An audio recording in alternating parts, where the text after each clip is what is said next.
C'était au cœur des Champs-Élysées que le village du Bouffon provoquait une atmosphère enchanteresse, entre fanfares, chants et bonne ambiance, mêlant festivité et tradition. La joie et le rythme étaient mis à l'honneur.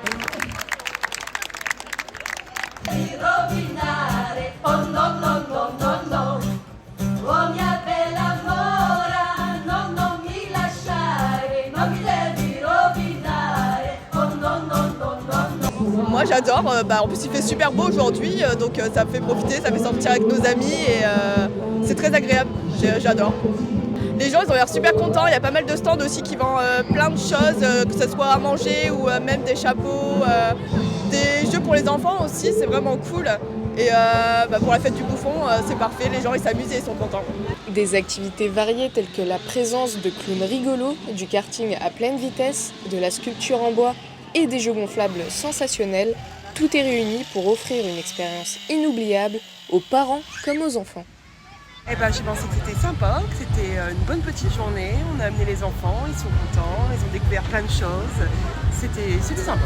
C'est devenu une petite habitude parce que c'est un peu pareil tous les ans et du coup on revient. C'est signe que ça marche et que c'est vraiment une bonne chose. Et puis ça fait partie des festivités de la fête du Bouffon et on revient tous les ans. Au cœur des festivités du Bouffon se trouvait un trésor médiéval, un village reconstitué par l'association Les Loups de Coucy, une expérience immersive permettant d'entrer dans le quotidien des villageois du Moyen-Âge. On vient mettre une touche de médiéval pour raconter le Moyen-Âge aux gens.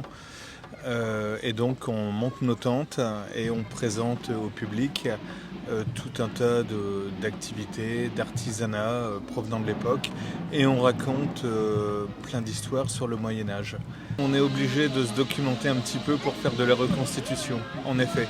Mais on s'efforce de se rapprocher au maximum de ce qui vivait dans le temps. Dans ma tente, j'ai par exemple un lit à baldaquin où je dors avec mon épouse. J'ai fait ce lit à baldaquin parce que j'ai trouvé des preuves comme quoi ça existait à la fin du Moyen-Âge. Ça me plaît beaucoup, je dormirais bien dans les tentes le soir, tranquille et tout ça. C'est très très bien. Non, franchement, chouette. Puis le temps est magnifique, donc c'est super. Une reconstitution vivante représentée par du tricot, de la calligraphie ou encore par l'atelier cuisine montrant les techniques et les savoir-faire d'autrefois. C'est de refaire des recettes à l'identique, donc en fait avec les légumes de l'époque, les ustensiles de l'époque, et donc pour expliquer un petit peu aux gens comment on mange au Moyen-Âge et ils se rendent compte qu'en fait on n'a rien inventé. Et qu'on n'a fait qu'améliorer ce qui existait déjà à l'époque. Voilà. Donc par exemple, ce soir, on va manger du saumon avec des poireaux et puis des gnocchis. Donc c'est des choses qu'on connaît, mais on va tout faire nous-mêmes, parce qu'au Moyen-Âge, les pâtes existaient, on avait les céréales. Voilà, un petit peu l'atelier. Et puis vous voyez, il y a d'autres légumes, donc des légumes, uniquement des légumes d'époque, donc pas de pommes de terre, pas de tomates, parce que c'est arrivé bien après, avec la découverte des Amériques. C'est des légumes qui existaient, mais pas chez nous, donc pas de pommes de terre au Moyen-Âge, pas de frites non plus. Le village du Bouffon a offert un week-end rempli d'aventures et de découvertes, tout ça dans une ambiance conviviale, musicale et médiévale.